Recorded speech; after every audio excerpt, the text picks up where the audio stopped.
Indian parallel cinema. আজকে Indian parallel cinema সম্পর্কে দু চার কথা বলার ইচ্ছা রয়েছে।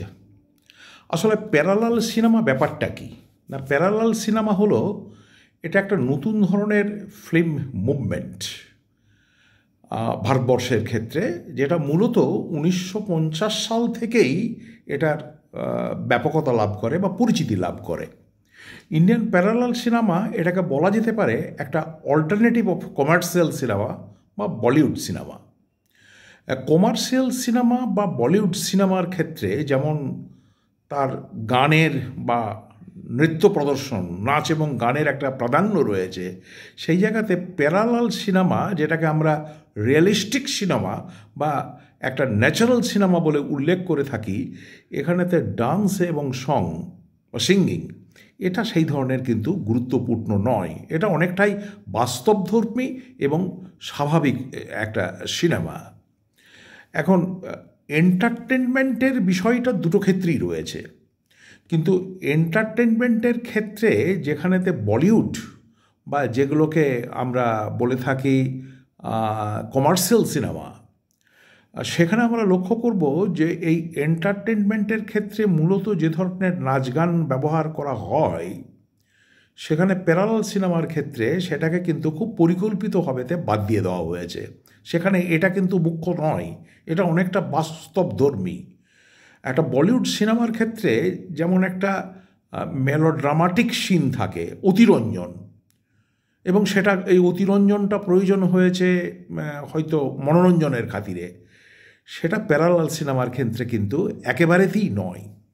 এবং প্যারালাল সিনেমা বা যেটাকে আমরা সমান্তরাল সিনেমা বলে উল্লেখ করতে পারি, সেখানে দেখা যাবে যে এই প্যারালাল সিনেমা সমাজের প্রতি একটা তার মেসেজ থাকে, এবং প্যারালাল সিনেমাগুলো মূলত তার যে কন্টেন্ট বা তার যে বিষয়বস্তু সেটা সিরিয়াস টাইপ, এবং সেখানে মূলত যে সমস্ত বিষয়গুলোকে নিয়ে এখানে আলোচনা হয়, গুরুত্ব পেয়েছে, সেটা হচ্ছে ভারতবর্ষের কাস্ট সিস্টেমের কথা বলা হয়েছে, ভারতবর্ষের যে পভার্টি বা দারিদ্রতা তার কথা বলা হয়েছে। দেখা যাবে সেখানে জেন্ডার ইনইকুয়ালিটি বা লিঙ্গ বৈষম্যের বিষয়টা আছে। ফিউডাল ইকোনমিক সিস্টেম বা সামন্ততান্ত্রিক অর্থনীতি, তার যে সমস্ত ড্রব্যাকস, এবং ফিউডালিজম থেকে যখন ক্যাপিটালিস্ট সোসাইটিতে ইন্ডিয়ান সোসাইটি ট্রান্সফর্মড হচ্ছে, তার যে সমস্যাগুলো সেগুলো কথা বলা আছে। সেখানে সোশ্যাল অপারেশনের কথা বলা আছে। আমরা দেখব যে সেখানেতে সমাজের একেবারেতে অন্তজ, মানে যারা পতিতাপল্লীতে থাকে, তাদের কথা সেখানেতে স্থান পেয়েছে। সামাজিক শোষণের বিষয়টা সেখানে স্থান পেয়েছে। এবং বিশেষ করে দ্বিতীয় বিশ্বযুদ্ধের পরবর্তীকালে যখন আমরা দেখব যে ভারত পাকিস্তান ভাগ হলো এবং পূর্ব পাকিস্তানে যখন বাংলাদেশ তৈরি হলো, সেখানে বাংলাদেশ থেকে যে সমস্ত রিফিউজিরা ভারতবর্ষে বা বিশেষ করে পশ্চিমবাংলাতে এসে বসবাস করতে শুরু করলেন, সেই রিফিউজি বা উদ্বাস্তুদের যে সমস্যা, তাদের মর্মন্তুদ জীবনের যে কাহিনী, সেটা কিন্তু প্যারালাল সিনেমার অনেকগুলো জায়গাতেই খুব গুরুত্বপূর্ণ ভূমিকা লাভ করেছে। এখন প্যারালাল সিনেমার বেশিরভাগ সিনেমাতেই দেখব যে এখানকার যারা অ্যাক্টর বা অ্যাক্ট্রেস, তারা অনেক সময়তেই কিন্তু অনেকেই নতুন ধরনের, এরা খুব নামকরা কোনো আর্টিস্ট হয়তো নন তাদেরকে, এবং সিনেমার যে বিষয়বস্তুগুলো সেগুলোকে নিয়ে অনেক সময়তে এক্সপেরিমেন্ট করা হয়েছে, এবং এখানেতে এই যে নন প্রফেশনাল অ্যাক্টার্স তাদেরকে দিয়ে কাজ করানো হয়েছে। এখানে বিশেষ করে যেটাকে মনে রাখা দরকার যে এই যে ভারতে প্যারালাল সিনেমা এটা এলো কী করে, এটা তো হঠাৎ করে হয়নি, তার তো একটা নিশ্চিতই কোনো হিস্টোরিক্যাল ব্যাকগ্রাউন্ড আছে। তো আমরা একটুখানি প্যারালাল সিনেমার অতীত ইতিহাসটাকে একটু সংক্ষেপে দেখে নিতে পারি। যেমন আমরা অনেকেই জানি, যারা সিনেমাকে নিয়ে চর্চা করেন, গবেষণা করেন, সিনেমা জগৎকে নিয়ে যারা ঘাঁটাঘাঁটি করেন, তারা জানেন যে এই প্যারালাল সিনেমাটা মূলত কিন্তু উৎপত্তি আমাদের দেশে ঘটেনি, এটা ঘটেছিল বিদেশে। এবং আমরা বলে থাকি যে ইটালিয়ান যে নিও রিয়েলিজম, আমরা দেখব যে বিশেষ করে আফটার সেকেন্ড ওয়ার্ল্ড ওয়ার ইটালির যে অর্থনৈতিক অবস্থা, সামাজিক যে অবক্ষয়, একটা টোটাল রুইন্ড, একটা টোটাল কলাপসড সোসাইটি, সেখানকার যে চিত্র সেটা সাংস্কৃতিক জগতে বিশেষ করে লক্ষ্য করা গেছে, এবং সেটাকেই আমরা ইটালিয়ান নিউ রিয়ালিজম বলি বা নিউ রিয়ালিজম বলি। এবং সেই প্রেক্ষাপটে 1948-এ ইটালিতে একটা সিনেমা তৈরি হলো যেটাকে বলা হয় বাইসাইকেল থিভস বা সাইকেল চোর, আমরা বাইসাইকেল চোর বলি। তার যে মর্মন্তুদ ঘটনা কি ঘটেছিল সেটা সেই সিনেমার প্রধান বিষয়বস্তু। এবং বলা যেতে পারে এই বাইসাইকেল থিভস 1948 এটাকে দিয়েই প্যারালাল সিনেমার সূত্রপাত ঘটেছে। ঠিক সমানভাবেতে আরও যে ঘটনাটা ঘটেছে সেটা ছিল ফ্রেঞ্চ ওয়েব সিনেমা এবং জাপানিজ ওয়েব সিনেমা। এ দুটোকে বলা যেতে পারে যে ইন্ডিয়ান প্যারালাল যে সিনেমা তার এটা আগেকার ঘটনা। আমরা এই প্যারালাল সিনেমা যেটা ইন্ডিয়াতে ইন্ট্রোডিউসড হলো 1950-এ তার একটু প্রেক্ষাপটটা দেখে নিই। আমরা দেখেছি যে ভারতবর্ষ স্বাধীনতা লাভ করেছে 1947 আফটার ইন্ডিপেন্ডেন্স ইন ইন্ডিয়া। সেখানে ইন্ডিয়ার যে হিস্টোরিক্যাল এবং কালচারাল যে শিফট ঘটে গেল, অর্থাৎ ঐতিহাসিক এবং সাংস্কৃতিক জগতে একটা ব্যাপক ধরনের পরিবর্তন লক্ষ্য করা গেল। পরিবর্তনটা হচ্ছে যে ভারতবর্ষে এর আগে ইংরেজদের আমলেতে যে কলোনিয়াল রুল বা ইংরেজদের যে শাসন চলছিল, সেই ইংরেজরা যখন ভারতবর্ষকে ছেড়ে চলে গেলেন তখন একটা সোশিও ইকোনমিক ট্রান্সফরমেশন ভারতে লক্ষ্য করা গেল, এবং ভারতবর্ষের ফিউডাল সোসাইটি সেটা গ্র্যাজুয়ালি একটা ক্যাপিটালিস্ট সোসাইটির দিকেতে শিফট করতে শুরু করলো। কিন্তু ফিউডাল ইকোনমিতে বা সামন্ততান্ত্রিক সমাজে সামন্ত প্রভু বা জমিদার শ্রেণী তাদের যে অত্যাচার, সেই অত্যাচারটা কিন্তু ক্যাপিটালিস্ট সোসাইটিতে কমলো না, সেটা কিন্তু অধিকতর তীব্র আকার ধারণ করলো। এবং এই যে অর্থনীতির যে মোড়, এই মোড়টা বা পরিবর্তনটা এটা সামাজিক ক্ষেত্রেও লক্ষ্য করা গেল। ফিউডালিজম থেকে ক্যাপিটালিজমের যে শিফট, এইখানকার যে সমাজের সাধারণ মানুষের, যাদের কথা ইতিহাস খুব একটা বেশি বলে না, তাদের জীবনের যে কাহিনী, এই কাহিনীটা বিশেষ করে প্যারালাল সিনেমাতে এনে হাজির করলো। এবং এই প্রসঙ্গে আমার যেটুকু মনে পড়ছে, বিখ্যাত ডাইরেক্টর বিমল রায় তার যে দবিঘা জমিন বলে যে সিনেমা, তার মধ্যে এই যে কৃষকদের যে অত্যাচার, তাদের যে শোষণ, সেই বিষয়টা কিন্তু খুব ডিটেলসে ফুটে উঠেছে। আমরা যদি ইতিহাসটার দিকে একটু তাকাই তাহলে আমরা দেখব, আমরা যদিও বা বলছি যে প্যারালাল সিনেমাটার উৎপত্তি ঘটেছে মূলত 1950-এ, কিন্তু শুধুমাত্র 1950s বললে ভুল হবে, তার আগেতেও একটু ইতিহাস আছে, তার হিস্ট্রিটা একটু জেনে নিলে ভালো। আমরা দেখব যে 1920s থেকে 1930s-এ সেখানে কিছু সাইলেন্ট মুভি বা নির্বাক চিত্র তৈরি হয়েছিল, এবং সেখানে সেই সাইলেন্ট মুভিসগুলোর মধ্যে মূলত শান্তারাম বলে একজন আছেন, তিনি তার যে বিখ্যাত 1937-এ তিনি দুনিয়া না মানে, সেখানে ওইমেনদের সাথে বা নারীদের সাথে যে ট্রিটমেন্ট, যেটাকে আমরা দ্য আনঅ্যাকসেপ্টেড বলে উল্লেখ করে থাকি, সেই বিষয়টা কিন্তু সেখানে ফুটে উঠেছে।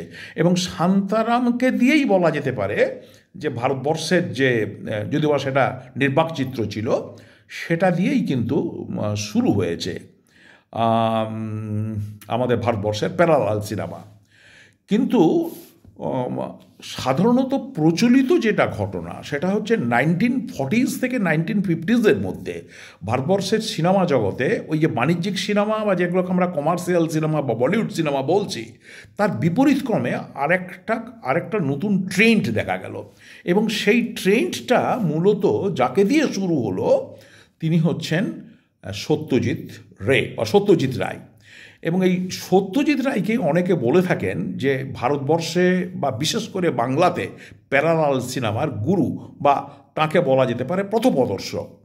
এবং বিশেষ করে সত্যজিৎ রায় তাঁর মোস্ট প্রবাবলি 1955 তিনি তার পথের পাঁচালী এটাকে দিয়ে দেখা গেল যে সিনেমা জগতের ট্র্যাডিশনাল যে ইন্ডিয়ান সিনেমা, সেখান থেকে একটা ব্রেক থ্রু ঘটে গেল, একটা হ্যাবক পরিবর্তন ঘটে গেল। এবং শুধু পথের পাঁচালী নয়, এবং পথের পাঁচালীতে অপুর যে কাহিনী এবং সেখানকার যে সমস্ত সিনেমা যে স্টোরি টেলিং এবং সিনেমার যে চিত্রগ্রহণ, সিনেমার যে রিয়েল লোকেশন, তার যে সাউন্ড এফেক্ট, তার যে লাইট এফেক্ট, সেগুলো সম্পূর্ণভাবে কিন্তু ন্যাচারাল হয়ে গেল, এবং যেটা সাধারণ মানুষের ভেতরের কথা, প্রাত্যহিক জীবনের ঘটনা, সেটা কিন্তু ফুটে উঠল সত্যজিৎ রায়ের ওই পথের পাঁচালীর মধ্য দিয়ে, এবং যেটা পরবর্তীকালেতে ইন্টারন্যাশনালিও অ্যাওয়ার্ডেড হয়েছিল। এবং এই প্রেক্ষাপটেই আমরা দেখব যে সত্যজিৎ রায়ের পার্টিকুলারলি অপু ট্রিলজি বা অপুর যে 3টি সিনেমা রয়েছে, তার মধ্যে আমি তো আগেই উল্লেখ করলাম পথের পাঁচালী 1955, তারপরে এসছে 1956-এ অপরাজিত, এবং 1959-এ অপুর সংসার। এই 3টি সিনেমা সত্যজিৎ রায় তিনি প্যারালাল সিনেমার যে ভিত আমাদের বিশেষ করে পশ্চিমবাংলার ক্ষেত্রে, সেটাকে তিনি গড়ে তুললেন, এবং তার যে স্টাইল, তার যে সিনেমার বলার বক্তব্য, তার যে স্টোরি এবং সিনেমার যে ন্যারেটিভ, সেই ন্যারেটিভটা একটা নতুন ফর্ম পেল, যেটা ভারতে বা বাংলা সিনেমার ক্ষেত্রে বা হিন্দি সিনেমার ক্ষেত্রে ভারতবর্ষে ছিল না। ঠিক একই সময়ে সত্যজিৎ রায়ের সময়ে আরও 2জন সিনেমা, বিশেষ করে বাংলাতে, পশ্চিমবাংলাতে, একজনের নাম হচ্ছে মৃণাল সেন এবং অপরজন হচ্ছেন ঋত্বিক ঘটক। এবং এরা মূলত এরা 3জনেই, এই সত্যজিৎ রে, মৃণাল সেন এবং ঋত্বিক ঘটক, মূলত এরা 3জনেতে প্রচলিত বাংলা সিনেমার যে ধারা, সেটাকে কিন্তু এরা পাল্টে দিলেন।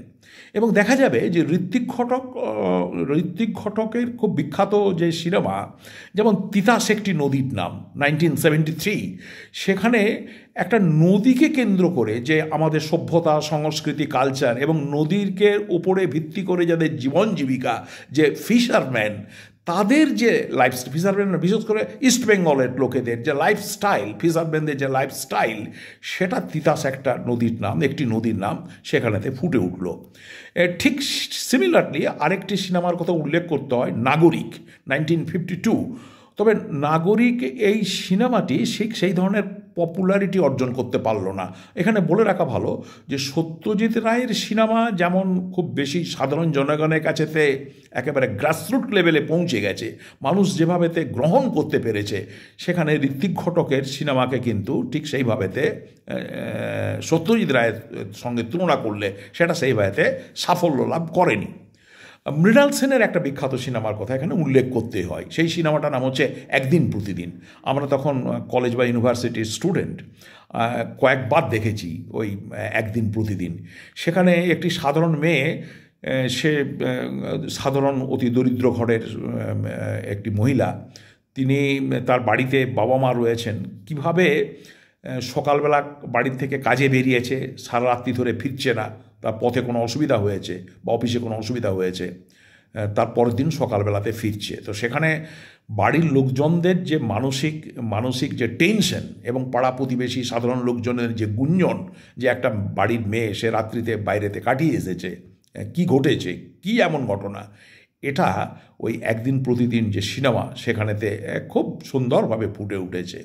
তো আমরা লক্ষ্য করব যে ঠিক সেই সময়েতে, মানে মূলত 1950s থেকে 1960s মধ্যে সেখানেতে বেশ কিছু গুরুত্বপূর্ণ বাংলাতে আমাদের সিনেমা ঘটেছে, এবং শুধু বাংলা বললে ভুল হবে, অল ইন্ডিয়াতেই বেশ কিছু সিনেমা ঘটে গেছে। যেমন সেই সময়কার যে সমস্ত ফিল্ম ডাইরেক্টরস, যাদেরকে সবাইকেই আমরা প্যারালাল সিনেমার উদ্গাতা বলতে পারি, বা প্যারালাল সিনেমার যে ধারা, ইন্ডিয়ান প্যারালাল সিনেমার যে ধারা, সেটাকে তারা এগিয়ে নিয়ে গেছেন। তার মধ্যে আছেন তপন সিং, বুদ্ধদেব দাশগুপ্ত, অতি অবশ্যই নাম উল্লেখ করব স্যাম বেনেগল। অতি সাম্প্রতিককালে স্যাম বেনেগল মারা গেলেন 2024 ডিসেম্বরের শেষের দিকেতে। আমরা উল্লেখ করব গিরিশ কার্নাডের কথা, উল্লেখ করব গুরু দত্তের কথা, রামগোপাল ভার্মা, ভি শান্তারাম, চেতন আনন্দের বিখ্যাত একটি সিনেমা নিচানগর। সেখানেতে পাহাড়ের নিচের দিকেতে, পাহাড়ের ওপর দিকটা হচ্ছে উঁচানগর, আর পাহাড়ের নিচে দিয়ে যারা বসবাস করছেন সেটা হচ্ছে নিচানগর। সেখানে ড্রেন দিয়ে কীভাবে জল যাবে এবং সেই নিয়ে মিউনিসিপ্যালিটির সাথে যে বিরোধ, এবং এই সংক্রান্ত যে সমস্যা, জীবনের যে সমস্যা, সেটা নিচানগরের মধ্য দিয়ে খুব সুন্দর ফুটে উঠেছে। ঠিক অনুরূপভাবেতে আদুর গোপাল কৃষ্ণন, এই যে সমস্ত সিনেমাকার, এদের একটা গুরুত্বপূর্ণ ভূমিকা আছে, এবং এটা আমরা লক্ষ্য করব এবং এটা আমরা দেখব যে 1950s 40s 50s এবং পরবর্তীকালে 1960s সেখানেতে কিন্তু বলিউড সিনেমাকে বলা যেতে পারে অনেকটা কণ্ঠেসা করে দিয়েছিল এই ইন্ডিয়ান প্যারালাল সিনেমা। এবং ইন্ডিয়ান প্যারালাল সিনেমার এই যে জয় জয়কার, এই যে গোল্ডেন এজ আমরা বলি, সেই গোল্ডেন এজের ফলে সেই সময়তে ভারত সরকার কিন্তু সরাসরি ফাইন্যান্স করতে শুরু করে, টাকা পয়সা দিতে শুরু করে খরচের জন্য। এখানে বলে রাখা ভালো, প্যারালাল সিনেমার খরচ কিন্তু খুব সীমিত, এখানে খুব বেশি মোটা টাকার কিন্তু একটা বাজেট নেই। এবং আমরা দেখব যে সেখানে মূলত film and television institute of India, যেটা পুনেতে রয়েছে, আমরা FTII বলে থাকি, সেখান থেকে যে সমস্ত প্রশিক্ষিত যারা যারা যারা অভিনেতা বা অভিনেত্রী, সাবানা আজমি, স্মিতা পাতিল, নাসিরুদ্দিন, ওম প্রকাশ, এরা এই যে গ্রুপটা, এরা ক্রিস কার্নার্ড, এরা কিন্তু তখন সিনেমা জগতেতে, গুলজার,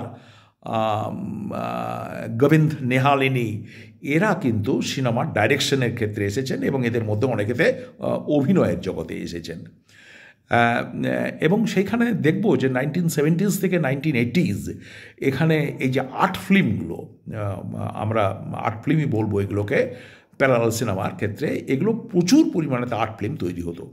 কিন্তু 1990s এসে, 90-এর দশকেতে এসে আমরা দেখব যে ভারতবর্ষের যে প্যারালাল সিনেমা, সেখানে একটা ডিক্লাইন এসে গেল। মানে তার প্যারালাল সিনেমার তার যে স্বর্ণযুগ, তার যে গৌরব, সেটা অনেকটা কমে যেতে শুরু করলো।